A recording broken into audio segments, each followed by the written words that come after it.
e se você fosse a última esperança da humanidade, e ninguém acreditasse em você.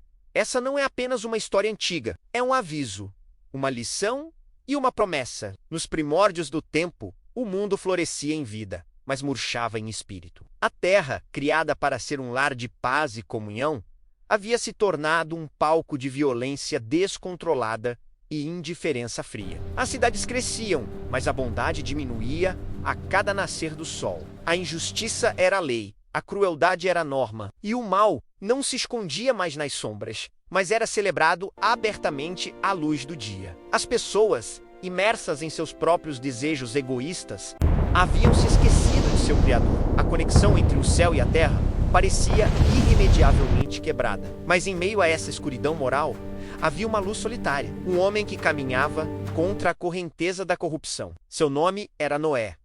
Ele não era um rei com um exército, nem um guerreiro com uma espada. Não possuía riquezas que comprassem influência, nem fama que atraísse multidões. Noé era simplesmente um homem justo, um pai de família íntegro em sua geração, cuja maior distinção era esta: ele andava com Deus. Enquanto o mundo se afastava, ele se aproximava. Enquanto todos esqueciam, ele se lembrava. Do alto, Deus observava sua criação. Seu coração se encheu de tristeza ao ver que a maldade humana havia se espalhado por toda a terra e que cada pensamento, cada intenção do coração do homem era continuamente voltado para o mal. O mundo que ele criara com tanto amor estava irreconhecível, manchado e corrompido. Uma decisão difícil, mas necessária, foi tomada. A terra precisava ser purificada. Um dilúvio de águas cobriria tudo, lavando a maldade e permitindo um novo começo. Mas a destruição total nunca foi o plano. A essência de Deus é a redenção, não a aniquilação. Ele queria recomeçar, preservar a semente da justiça, e para isso, ele olhou para o único homem que ainda mantinha a chama da fé acesa. Então, em um sussurro que ecoou mais forte que qualquer trovão, Deus falou com Noé. Sua voz não veio com acusações, mas com uma instrução surpreendente.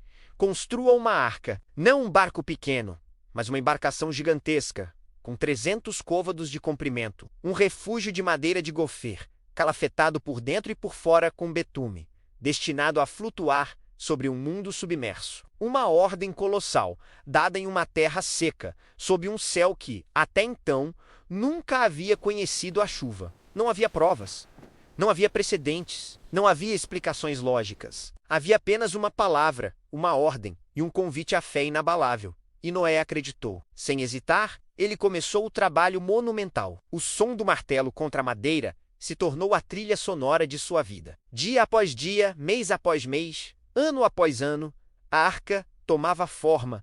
No meio de um campo aberto, ele e seus filhos, Sem, Cam e Jafé, trabalhavam incansavelmente, cortando, medindo e unindo as vigas sob o sol escaldante. Era um projeto que desafiava a lógica e a razão de todos. Ao redor, enquanto a estrutura de madeira crescia, o mesmo acontecia com o escárnio.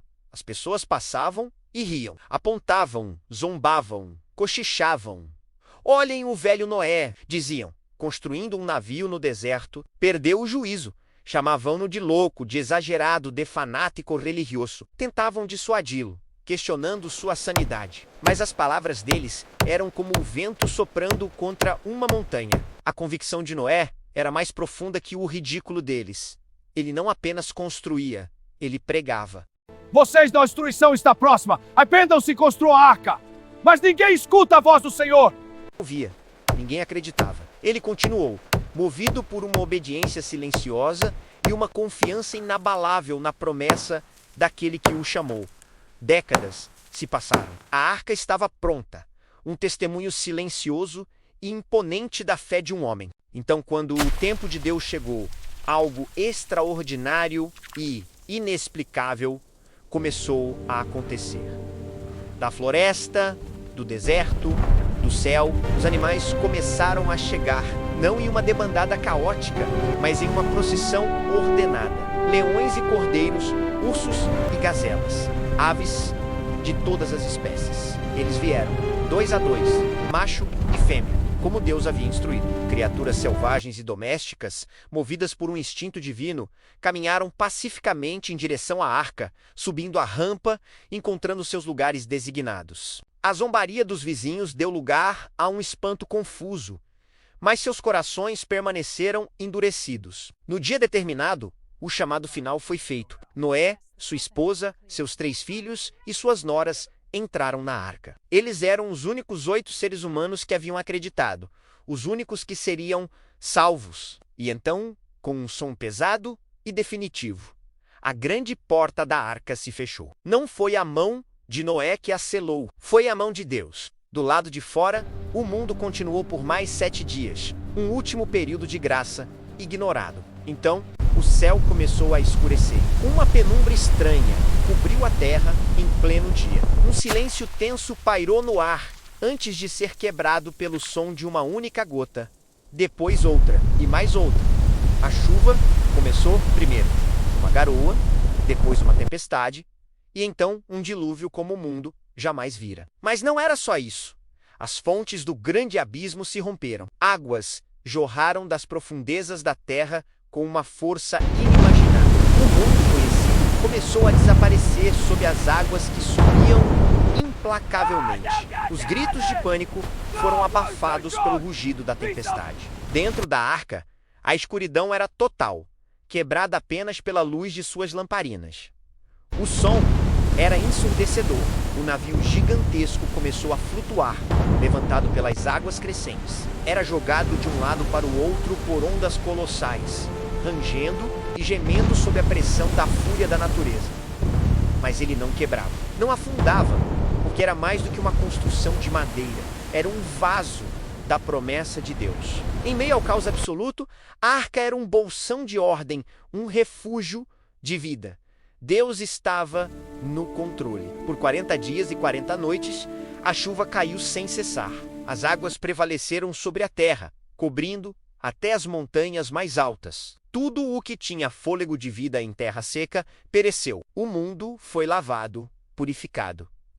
Depois de muitos dias, a chuva finalmente parou. O barulho ensurdecedor da tempestade deu lugar a um silêncio profundo e assustador. Apenas o som suave das águas cercando a arca podia ser ouvido. O tempo passou lentamente. As águas começaram a baixar. Finalmente, a arca repousou suavemente sobre os montes de Ararat. Depois de mais tempo, Noé abriu a janela que fizera e soltou um corvo e depois uma pomba. A pomba voltou, pois não encontrou lugar para pousar. 7 dias depois, ele a soltou novamente. Ela voltou ao entardecer, trazendo em seu bico uma folha nova de oliveira. Era o sinal. A vida estava retornando à terra. Quando a terra estava seca, Deus falou novamente a Noé.